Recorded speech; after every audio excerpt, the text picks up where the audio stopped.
Hi, hello, welcome to Commerce Clarified. In this video, we will talk about final accounts 25th problem from Reddy and Murthy book. So, from the following trial balance of Appu, 31st March 1994, prepared final accounts. Debit balance and credit balances கொடுத்திருக்காங்க. இந்த சம்ல வந்து stock வந்து பிரிச்சு கொடுத்திருக்காங்க. raw materials, working products, finished goods அப்படி பிரிச்சு கொடுத்திருக்காங்க. So carriage மட்டும் தான் கொடுத்திருக்காங்க. அதே மாதிரி 5 adjustments இருக்கு, 4 adjustments இருக்கு. சோ அது என்னலாம் பார்த்தறலாம். சோ இங்க போட்டோ நான் உங்களுக்கு டிஸ்ப்ளே பண்ணிருக்கேன். கொஞ்சம் சின்னதா தான் தெரியுது. அட்ஜஸ்ட் பண்ணிக்கோங்க. புக் இருந்ததுனா ரெஃபர் பண்ணிக்கோங்க. சோ ஃபர்ஸ்ட் வந்து க்ளோசிங் ஸ்டாக் கொடுத்திருக்காங்க. தனித்தனியா கொடுத்திருக்காங்க. நம்ம அப்படியே எடுத்து ரெக்கார்ட் பண்ண போறோம். அவ்வளவுதான். அதுல எந்த அட்ஜஸ்ட்மென்ட்டும் கிடையாது. Salaries and wages outstanding 900 2000. So add பண்ணிடுவீங்க. Machinery depreciation தெரியும் பண்ணிடுவோம். Office premises occupy 1/4 of total area. So office premises வந்து total office area total areaல வந்து 1/4 வந்து occupy பண்றாங்க. அப்ப remaining வந்து factory வந்து 3/4 occupy பண்ணுவாங்க. Next, lightning is to be charged as to 2/3 of factory and 1/3 of office.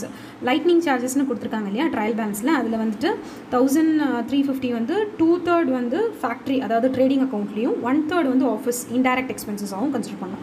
So இந்த adjustment வந்து ஒரு பிளேஸ்ல மட்டும் தான் appear ஆகும். வாங்க சம் போடலாம்.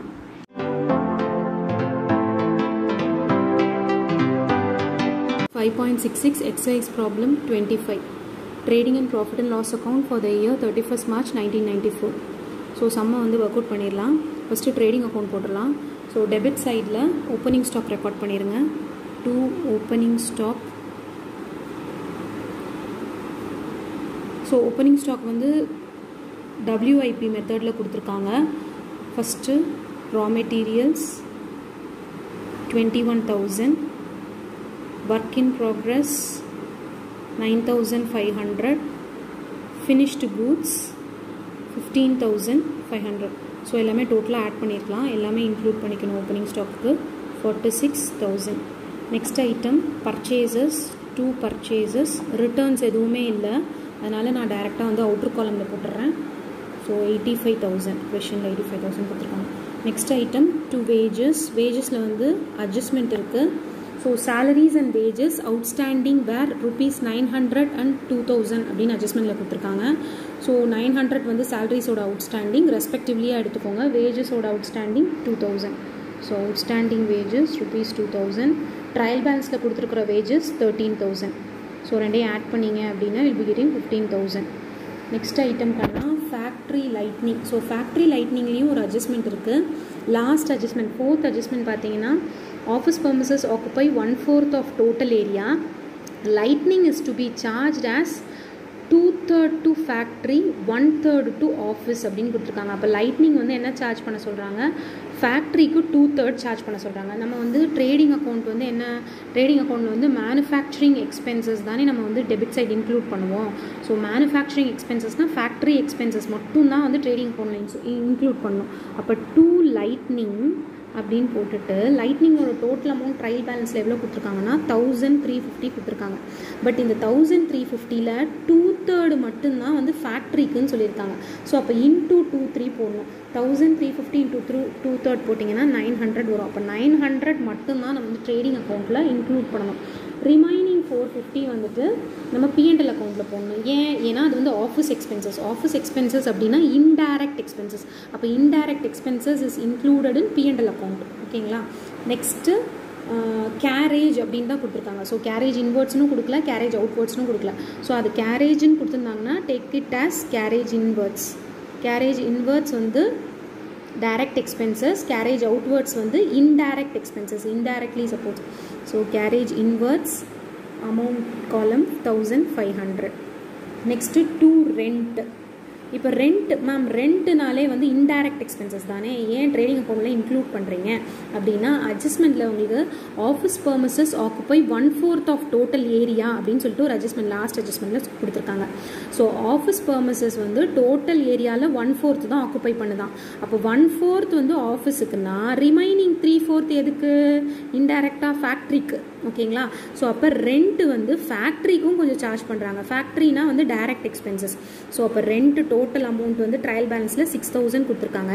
6000ல 3/4 is to be carried down factory rent expenses. So ஃபேக்ட்ரிங்கிறதுனால டைரக்ட் எக்ஸ்பென்சஸ் ட்ரேடிங் அக்கௌண்ட்டில் போடணும். ஸோ 6000 3/4 போட்டிங்க அப்படின்னா 4500.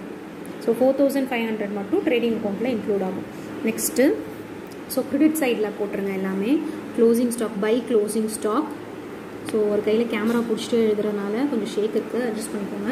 Closing stock raw materials 16,200, work in progress 7,800, finished goods so நீங்கள் ஃபுல்லாக எழுதிக்கோங்க 18,100. So total amount 42,100. Next by sales. சேல்ஸ்லேயும் வந்து நமக்கு ரிட்டர்ன் இன்வெர்ட்ஸ் எதுவுமே இல்லை, அதனால் டேரெக்டாக அவுட்டர் காலமில் போட்டுருங்க 1,67,200. ஸோ டோட்டல் கிரெடிட் சைடோட டோட்டல் போட்டுடலாம் 2,09,300 வருது கண்ணா. 2,09,300. ஸோ இங்கேயும் டோட்டல் டெபிட் சைடும் 2,09,300.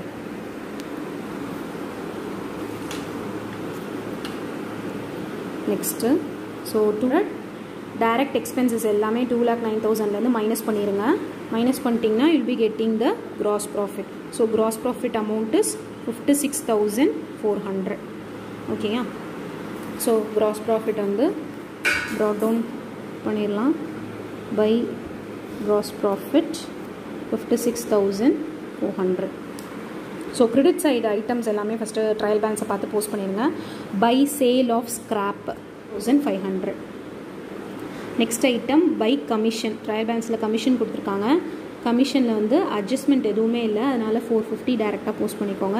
Next item by provision for doubtful debts. So யூஸ்வலாக டவுட்ஃபுல் டெப்ட்ஸ் அப்படின்னாலே வந்து நமக்கு வந்து இட் இஸ் எக்ஸ்பென்சஸ்.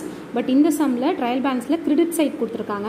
அப்போ டவுட்ஃபுல் டெப்ட்ஸை அவங்க நினச்சி ரிசர்வ் வச்சுருந்ததை இன்கேஸ் வந்து டெப்ட்ஸ் வந்து ரெக்கவர் ஆகிருக்கலாம், அது வேண்டான்னு நினச்சிருக்கலாம். ஸோ எகெயின் திருப்பியும் இன்கம் அக்கௌண்ட்லேயே வந்து கிரெடிட் பண்ணிட்டாங்க, பிஎன்எல் அக்கௌண்ட்லேயே கிரெடிட் பண்ணிட்டாங்க 1,650. கொஷினில் கொடுத்துருக்கிற ப்ரொவிஷன் ஃபார் டவுட்ஃபுல் டெப்ட்ஸ் கிரெடிட்டுங்கிறதுனால 1,650. So next debit side indirect expenses எல்லாமே போஸ்ட் பண்ண போகிறோம். ஸோ ஃபஸ்ட்டு அட்ஜஸ்ட்மெண்ட்லாம் முடிச்சுருங்க. 2 salaries வந்து கொஷின் எவ்வளோ கொடுத்துருக்காங்க 10,000. ஸோ அவுட்ஸ்டாண்டிங் salaries அட்ஜஸ்ட்மெண்ட்டில் 900. So 10,900. Next 2 depreciation on machinery. Plant and machinery வந்து 70,000 இருக்குப்பா, அதில் 10%. So 7,000. Next 2 depreciation on furniture. ஃபர்னிச்சரோட அமௌண்ட்டு 10,000. 10,000ல் 7.5%. So 750. Next postage and telegram adjustment இல்லை, postage and telegram 1,000. Next 2 repairs and renewals. So indirect expenses repairs and renewalsல adjustment இல்லை, so direct outer காலமில் post பண்ணுறோம்.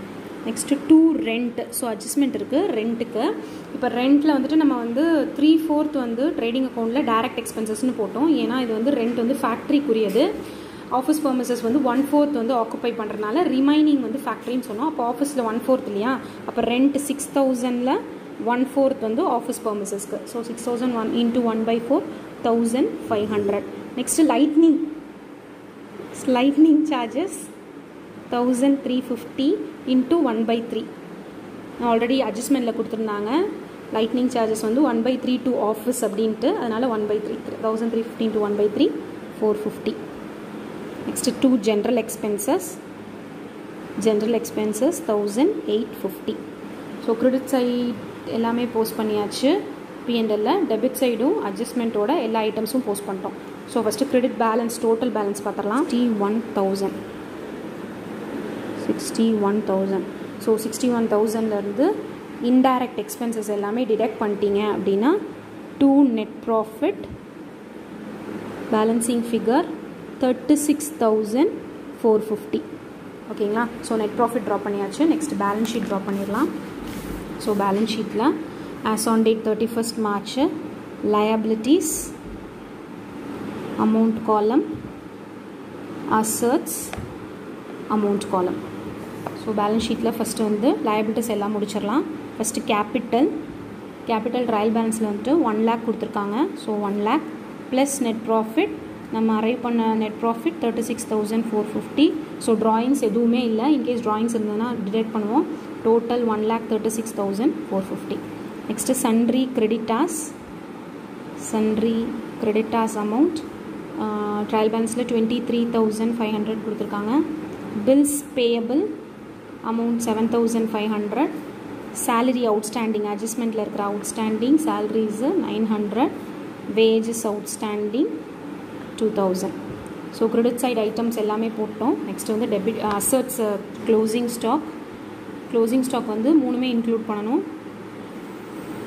ரா materials, work in progress, finished goods. So raw materials 16,200, work in progress 7,800, 18,100, total 42,100. Next item bills receivable 15,000. Next sundry டெப்டாஸில் வந்து adjustment இல்லை, provision எதுவுமே இல்லை, அதனால் டேரக்ட் 24,000. ஸோ ப்ரொவிஷன் வந்து அட்ஜஸ்ட்மெண்ட்டில் இல்லாதனால அப்படியே போட்டுறோம். பிளான்ட் அண்ட் மெஷினரி அட்ஜஸ்ட்மெண்ட் இருக்குது. Total amount 70,000 minus depreciation 10%. So 7,000. Amount outer காலம் 63,000.